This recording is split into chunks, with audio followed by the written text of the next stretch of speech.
Good morning. Today is Friday, November 10th, 2023. Clearly, there has been an escalation in anti-Semitic attacks here in Montreal, as well as in many other places over the last several days. So far here in Montreal, thank God, no one has been hurt. There have been many comments of support from politicians and from police. But the fear is justifiably high. We must be vigilant. We must enhance security at all of our locations, as we at ADATH have already started, and other shuls, schools, Jewish organizations across town are doing. And of course, each of us must reach out to the police immediately if we do see something. But also, we must remember that these acts clearly are intended to frighten us.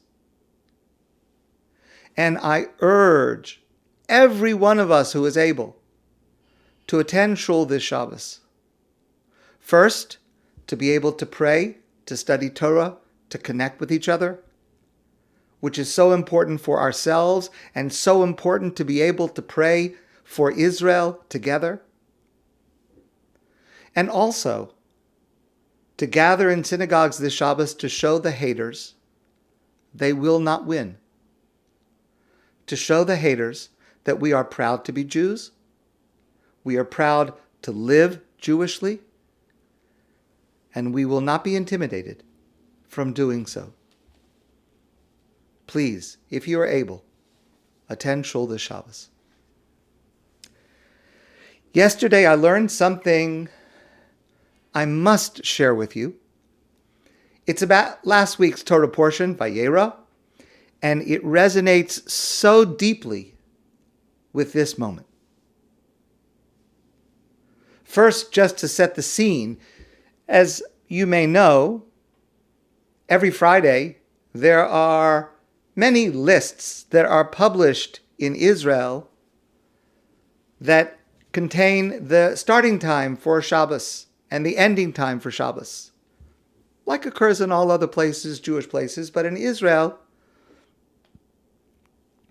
each city is different, so usually there are ads or posters that will list each city and the time Shabbos starts, the time Shabbos ends. This week there is something new. This week the ad, the poster, Zmanei Shabbat Parshat Chayesara, the times for Shabbos, this week's Torah portion, the Parshat Chayesara. So it lists it by city: Yerushalayim, Tel Aviv, Beer Sheva, Haifa, Aza. Certainly not since 2005 has anyone cared to know the time that Shabbos begins and ends in Gaza. But this Shabbos, there are thousands of Jewish young people making Shabbat in Gaza. And they too need to know the times. And it is in honor of those thousands of young men and women protecting Israel in Gaza, on the northern border, in the West Bank, and elsewhere. It is in honor of these brave young men and women that Alan Jotkowitz wrote this article that was published yesterday in Lehrhaus. Alan and Debbie Jotkowitz made Aliyah after completing their medical training at Yale University Medical School. They were part of our shul, my previous congregation, Young Israel of New Haven. We were and remain close friends. Alan is a brilliant doctor in Beer Sheva, and he is a leading expert in Jewish medical ethics, and he also writes beautifully about other Torah subjects. Alan is a wonderful person from whom I have learned so much. And it is a privilege for me today to share part of this article with you. He presents several radically different interpretations of the Akeidah, Akeidat Yitzchak, the binding of Isaac, the narrative in last week's Torah portion of VaYeirah that is so difficult to understand. And there are so many ways that our commentators have understood it and tried to grapple with it. And I want to share with you this morning one of these approaches that has particular relevance today. So Alan writes, the experiences he's talking about in Israel today of the last 3 weeks, almost 4 weeks now, relate so closely to the words that God said to Avraham. VaYomer, God said to Avram, Kachna es bincha, es yidchidcha asher ahavta es Yitzchak, take your son, your only son that you love, Yitzchak, Isaac, v'lech lecha, and go el Eretz Moriah, to the land of Moriah, the place of Moriah. We know that's the place of Jerusalem. V'haleu sham la'ola, and offer him there as an offering. Listen to what Alan writes. In the past few weeks, this ancient story of sacrifice, devotion, and ultimately salvation has become too real for many of us living in Israel. We have sent our sons and daughters off to battle, and in this war, our daughters are playing an equal role, either as actual combatants or working around the clock in various crucially important positions. Some of us have reacted with Avram's stoicism in simply following God's decree without question. But I imagine more of us have reacted with Sarah's tears. Our rabbis tell us, it's not explicitly in the Torah, that when Sarah heard about this, she cried bitter tears over what was going to happen to her son. Alan writes, we have not slept for the past 3 weeks. We have a constant ache in our hearts, worrying about our children on the front lines. We are terrified that this will be our last phone call or message from our child, and we are not alone. I look around in shul, almost everyone I know has a child serving somewhere. The looks of worry and pain are obvious on everyone's faces. He writes, the story of the Akeidah, the binding of Isaac, has perplexed scholars for generations. Many have been bothered by the apparent immorality of God's command, of how an all-good and just God could command Avram to sacrifice his son. In our current situation, we have no qualms about the morality of our actions. We were attacked by a barbaric and inhumane enemy. Notwithstanding the desire for revenge, Tzahal, the Israel Defense Forces, is doing everything it can to avoid harming civilians while fighting an enemy who intentionally uses civilians as human shields.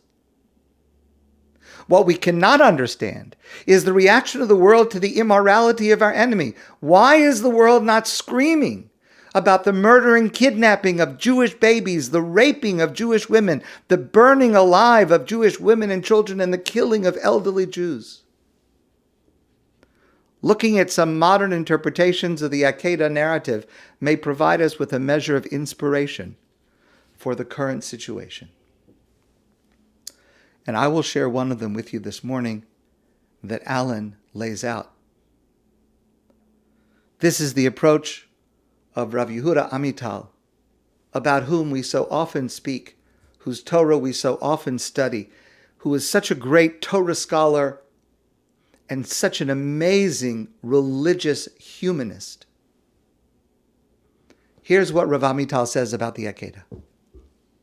On the surface, Avram seems to accept this divine decree with silent submission.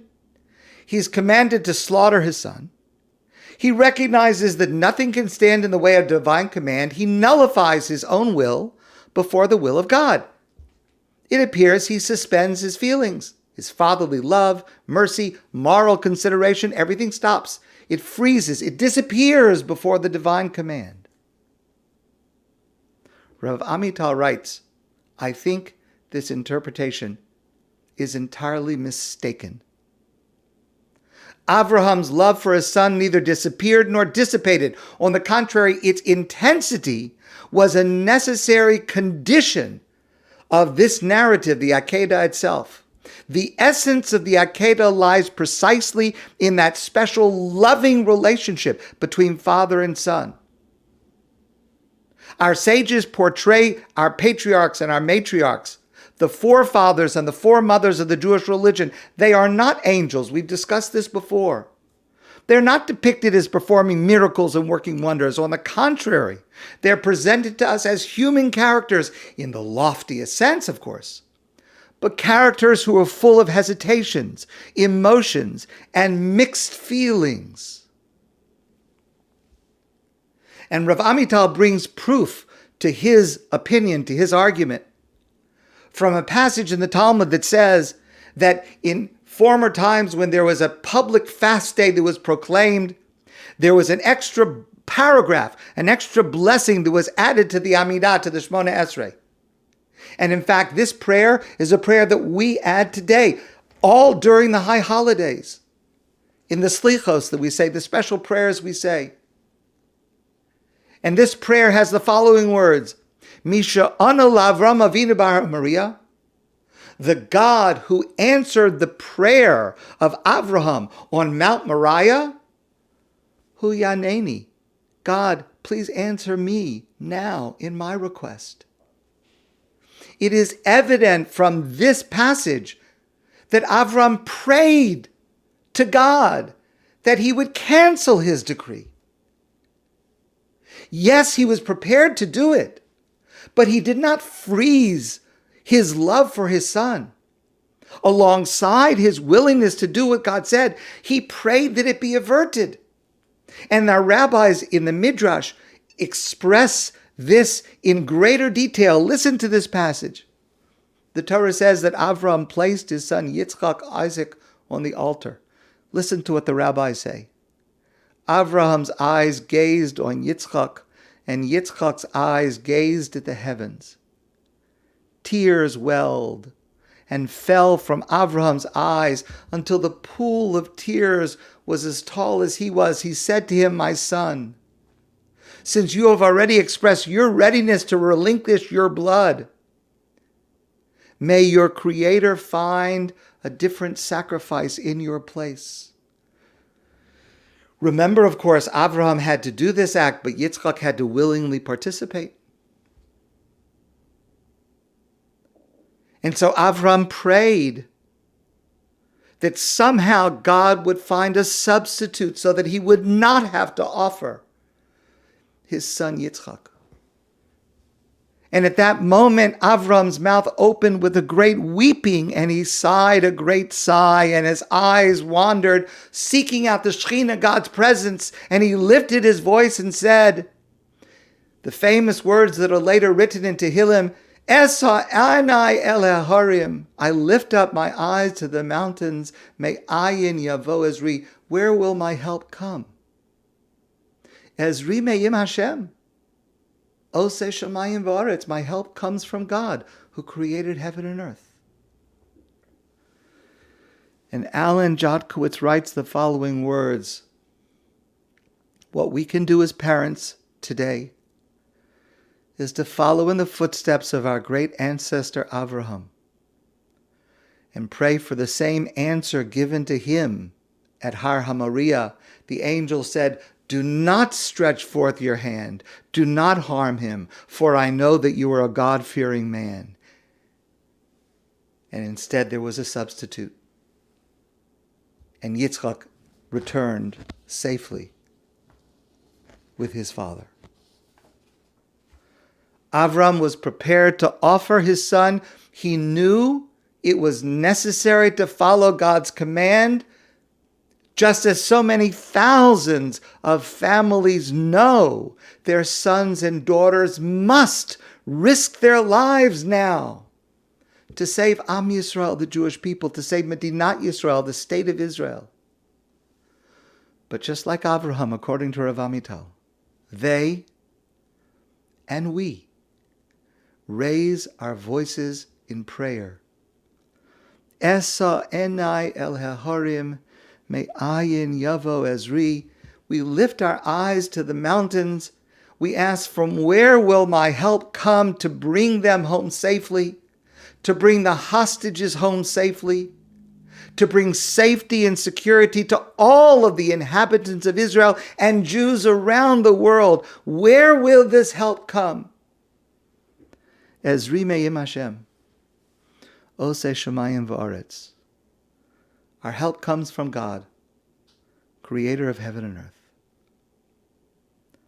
Hashem yishmor tzeischa uvoecha me'atav yad olam. May God protect their going and their coming from now and forever. I wish you all a good day and a sweet Shabbos. There are those of the Jewish people who today and tomorrow are acting with their arms, their hearts, to protect the Jewish people. There are those of us here who are engaged in many different activities, including prayer, as Avraham did, to bring them all home safely, to protect all of us forever. I wish you a sweet Shabbos, a good Shabbos, a Shabbos where we hear only good news. And I look forward to seeing you soon in person.